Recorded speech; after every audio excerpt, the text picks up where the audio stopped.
Death and life in the power of the tongue. Speak life. Death and life in the power of the tongue. Speak life. Death and life in the power of the tongue. Live your life, love Christ, do your best to Speak life.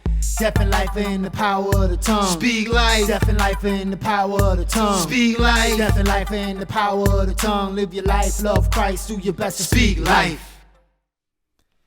Hello and welcome back to another amazing episode of the Speak Life podcast. We are so excited to have you with us for another wonderful week. I am your host, Minister Phoenix, alongside my beautiful wife and co-host. Hey, amazing people. Welcome to the Speak Life podcast. This is your co-host, the one and only Shika.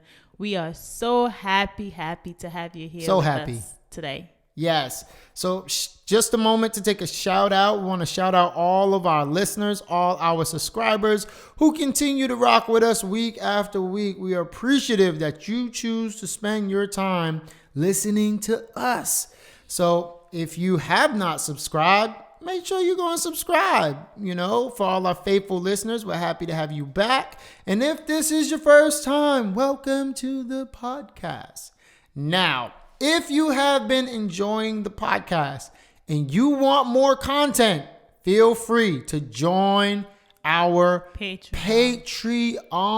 We are trying to do bigger things with this podcast. We want to take this podcast to the next level. So if you can't get enough of the Speak Life podcast, go to Patreon and join the Speak Life Nation. Now, you just go to patreon.com/speaklife with PHX and 1 and subscribe to the podcast. You get like more longer episodes because you get all of the episodes that we do. They're going to be live. Yeah. So you get the shenanigans before we actually air. You get the craziness that happens after we air. And if we mess up, y'all get to see all of that. Y'all get to make fun of us in the moment. You know, everyone else sees the nice polished episodes, but y'all will get everything. So if you love the podcast and you want more, you know, go join the Patreon.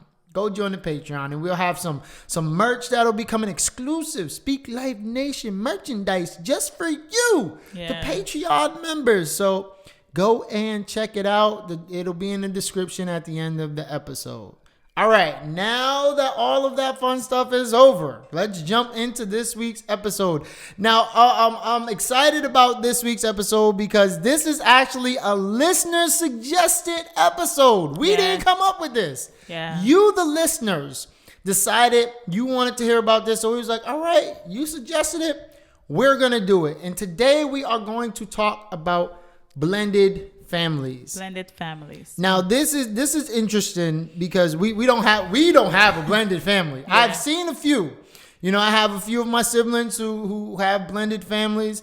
You know, so this is an interesting topic to talk about because there's a lot that really goes into this. And just for a working definition of what we mean by a blended family, because some of y'all may not know what a blended family is. You're looking like, Phoenix, what is a blended family? I don't even know what that is.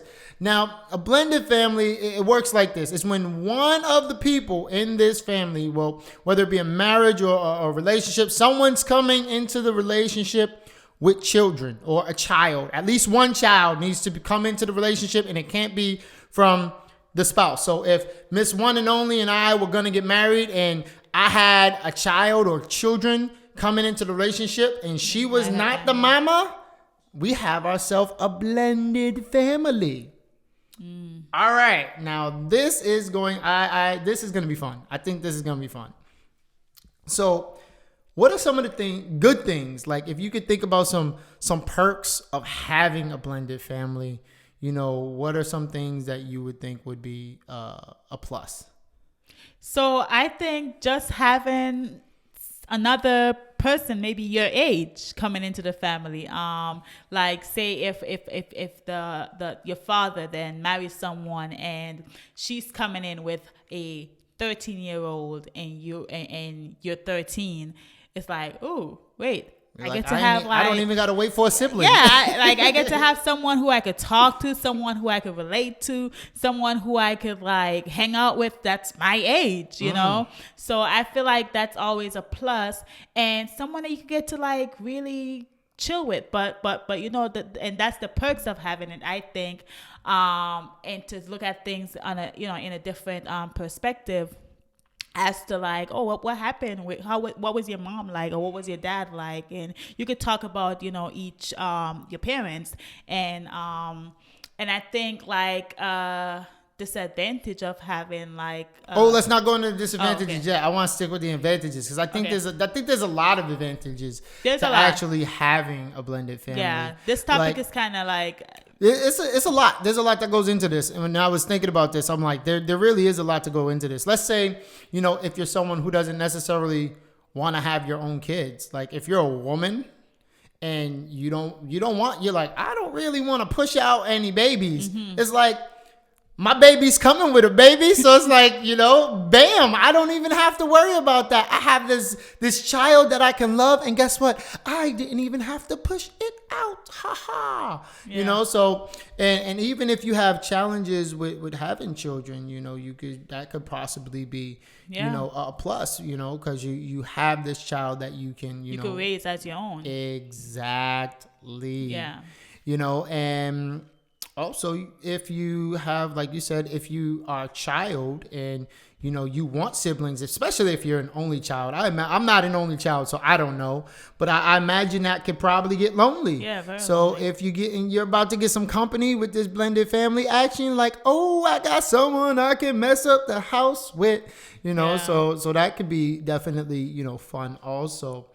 And I just feel like, you know, I'm a fan of having, you know, more than one child. You know, I if I could afford more children, I know she's like, no way, you know, but if having a big family was financially possible for me without stress, strain, and nonsense, I would definitely love to have a big family. If he was the one carrying Yeah. the child. That's fair. That's fair, you know. But I think, you know, having I say three is good. 3 is good. If you four would have been my limit. Like, and for me, 4 is a big family. You know, my dad's family, they had 8. There was 8 of them. That's a lot. My mother's family, I'm trying to think. Yeah, my probably like grandmother had like 5, 10 6. or 7. There's a lot of them, you know. Something So like that. so I imagine that must be, you know, a whole barrel of fun to have to work through, you know. But just having, you know, the joy of children around, you know, I think that's an amazing thing. But I could, you know, I could be wrong. I'll have to touch base with some of my siblings because one of my siblings, not going to drop any names, has a much bigger family than me, you know, with her, you know, lovely tribe that I love so dearly. So I'm going to have to check in, and you can let me know. You know who you are, my only sister, if the big family thing is as, you know, romanticized and lovely as I think it is. You know, but so in your opinion, what would be some challenges of having a blended family? One of the challenges that I think I could see happening is just not getting along because you have a different upbringing, or not getting along because it's like you're at an age where you know your parents or you know your mother or you know your father, and now you have someone trying to father you or mother you, and you're like, Yeah, that's tough. but you're not my mother, like, You ain't my daddy. or you ain't my daddy You or ain't my something daddy. like that. So I could see that could be a challenge, but I think it's how you go about it though, you know, and how welcoming of a person you are, and how the children actually feel about you. Like, I feel like if the children doesn't like you, then it's gonna be a rough road I ahead. think, and along those lines, that one's hard because it doesn't really seem like you could be the best person in the world, but like children love they parents, and you could be Superman, you know, and daddy may not be Superman, and you're never gonna be able to replace, you know, that biological parental relationship if there actually is one. You know, and I think there are a few challenges that may come along with having a blended family. It's like you said, if the children are old enough to know their parents, and if the children have a strong relationship with their parents, that could definitely be a challenge, because I honestly believe that, you know, if that relationship is there for your child and their parent, they're always going to want to see mommy and daddy together. It may not be true. That this is just my opinion, and I'm no expert, but I think children would always want to see mom and dad together. I believe so too. You know, I think that one would definitely be hard to really get past. Another thing is biological mom or dad. Biological mom or dad. Now with this, I think in this one I'm just gonna remain really neutral on this. But some of the things that I've seen when biological mom or dad still want to be in the picture and they can't be in the picture, that can get really ugly really quickly. Yeah, but I also think it's not that they can't be in the picture, because like you're not just gonna forget about your biological parents. So if you're now living with someone like your father, and then your stepmom, you still have a mother.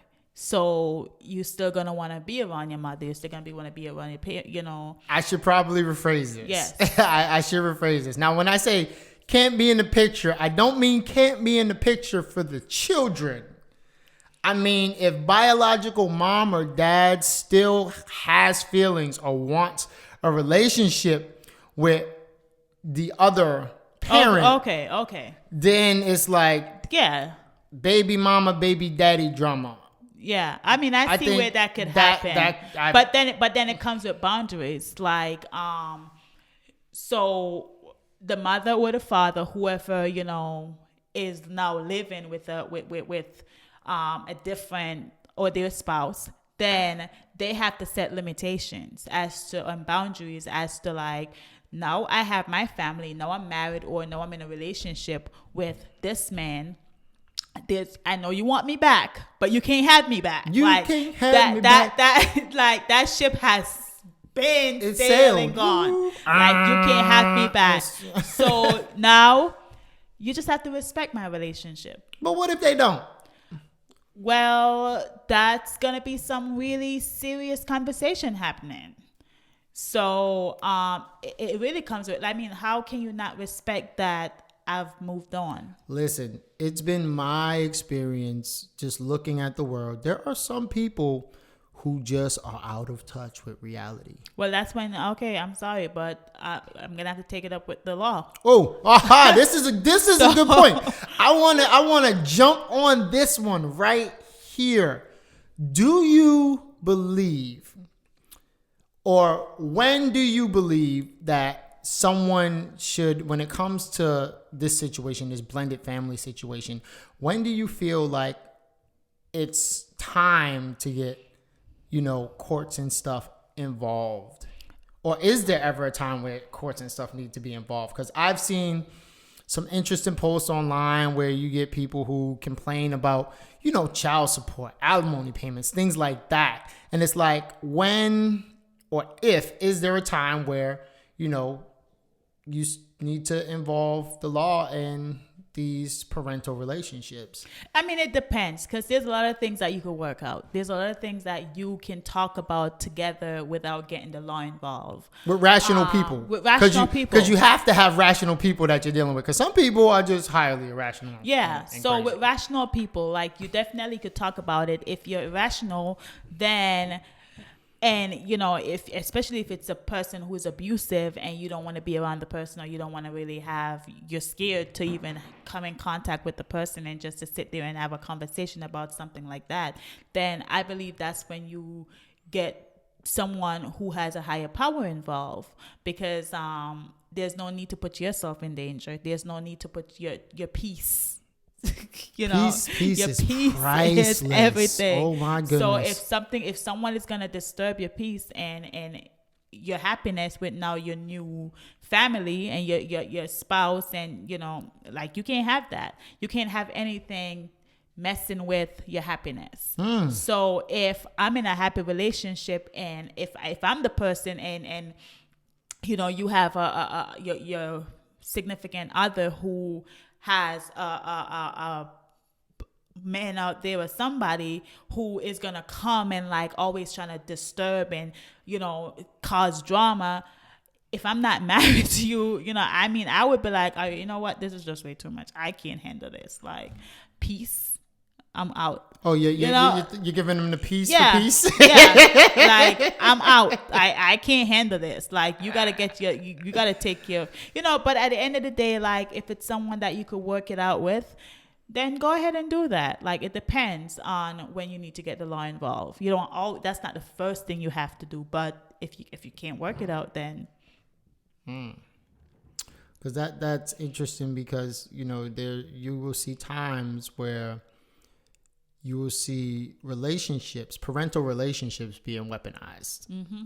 And for that one, it's sad, because at the end of the day, when you keep your child from their parent, you're not hurting anybody but you're your not kids. hurting anyone but You're hurting your children. Children. Because it doesn't matter how bad of a parent the parent is to you or the child. It depends. Well, it depends. As long as it's not an abusive situation. But the child himself or herself may not even see that. But sometimes you got to protect your children from some of the Well, things yeah, that they you don't have see. to protect your children, but it depends again on the situation, because like, if you're in an abusive home and the mom need to go, or the dad need to go to the court and say, okay, I need custody of this child because this parent is not taking care of the child.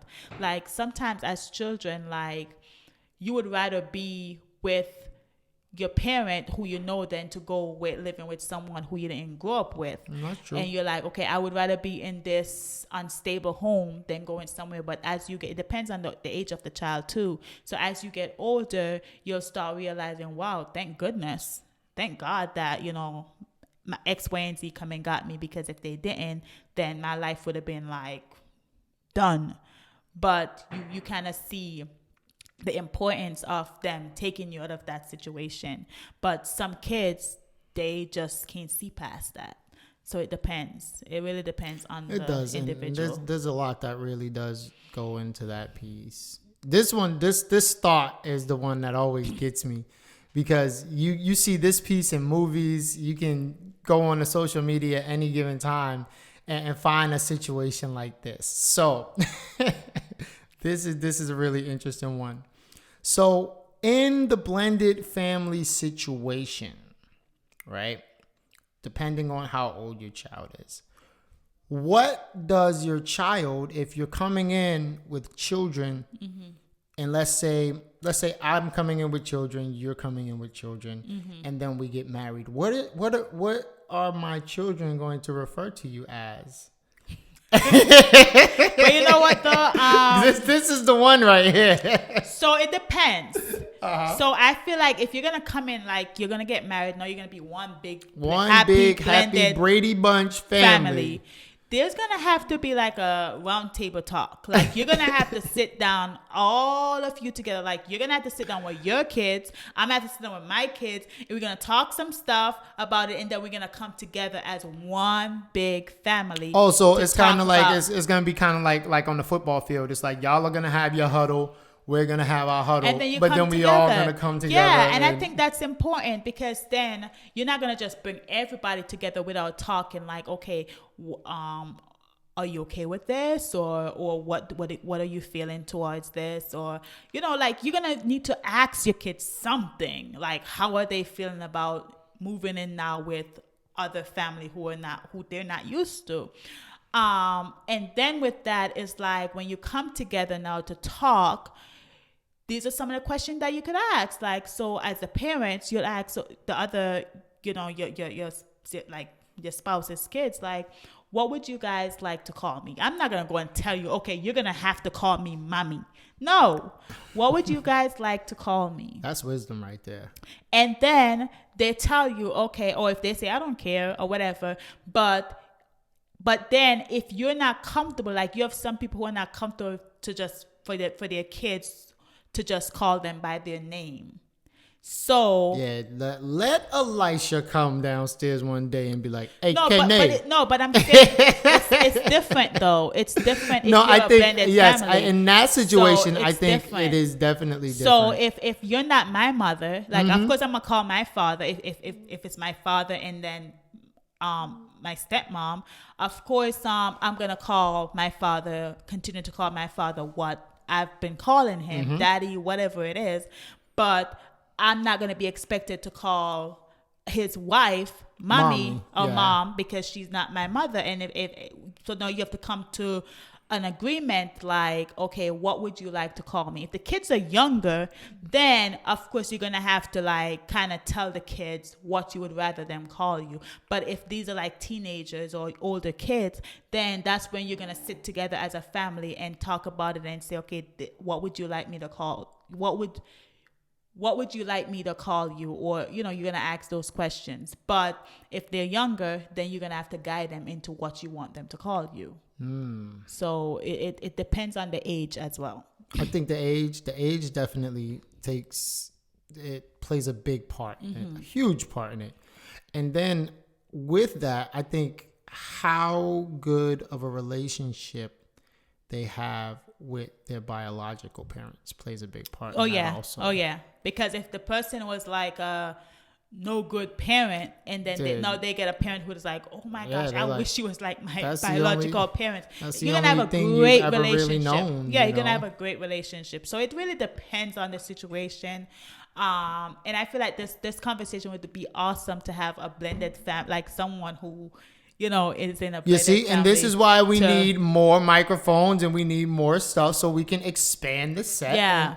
But we're gonna try to work. We probably should try to. We're gonna have Yeah. to. We may have to do a part 2 of this. We're gonna later do a on part and pull 2. someone else in here. Yeah, because like- it's better. Like we're not blended family, but the Nope. topic was presented, And I think it's a really and interesting it's topic awesome. to jump in. But I think it's good to get someone who has experience Who has it? with Either that. has a blended family or has been a part of one. Whether it be you can have a child from a blended family, you can be the child of a blended family. You were a child of a blended family.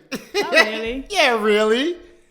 I guess so, but I can't with you today, but along those lines, I always wonder, because especially with men and men of color, you will see like if and my take is this: when it comes to the daddy thing, it's like they'll be like, I don't want you got my son calling her man daddy, that ain't his daddy, it's like, but I look at it and it's like, if and I'm not trying cause any problems with anyone in anyone's relationship, let me just put that out there.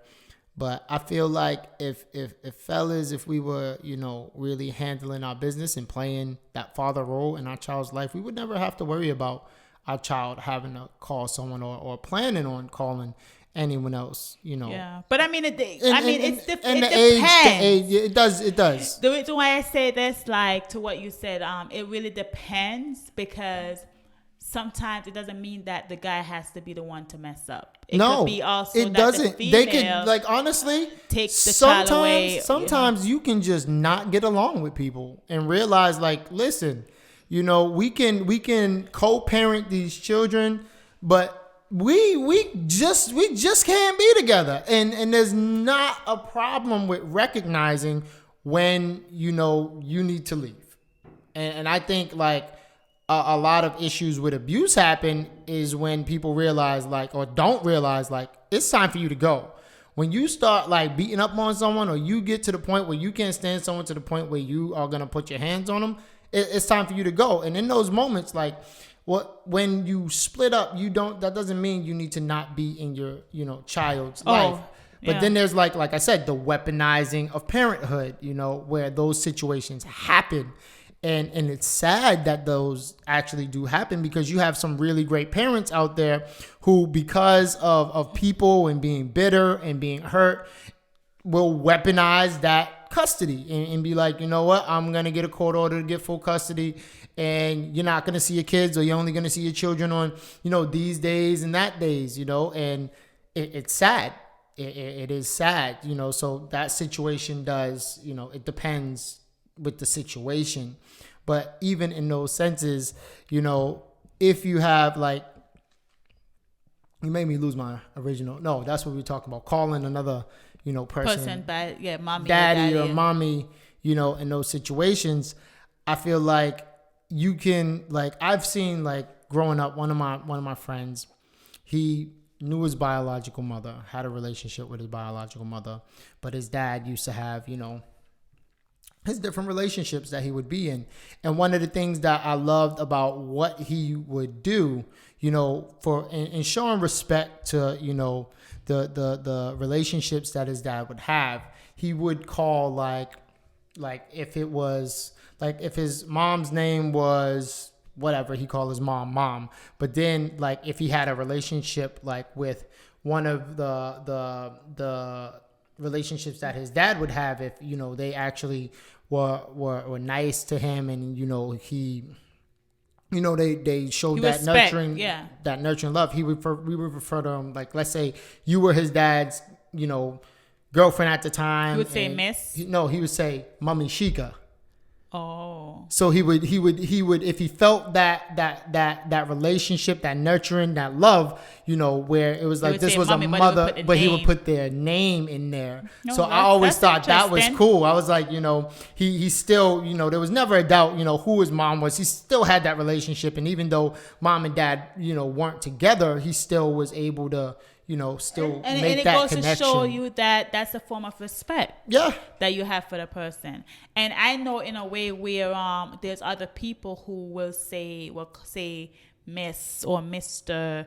so and so, like Mr. Kenneth or Mr. Pritchard, like to put the name there, but they'll say Mr. or uncle or in our culture, like they'll do that. So instead of just calling a person by their name, it's like a form of respect. Yeah, because I don't know, my parents always raised us that you don't call adults by their first name. That was just something that we just grew up, we just didn't do. It was just weird. It was like when and when we got to an age where you would see like the older ones, actually, like my older cousins and stuff, actually refer to like aunts and uncles by their first name, and it was like, look like you trying to get in trouble, like, because that was just something that we we didn't do. So I think there's different ways to overcoming those challenges. I think so too. And a lot of that comes, like, just listening to a lot of the points that you had.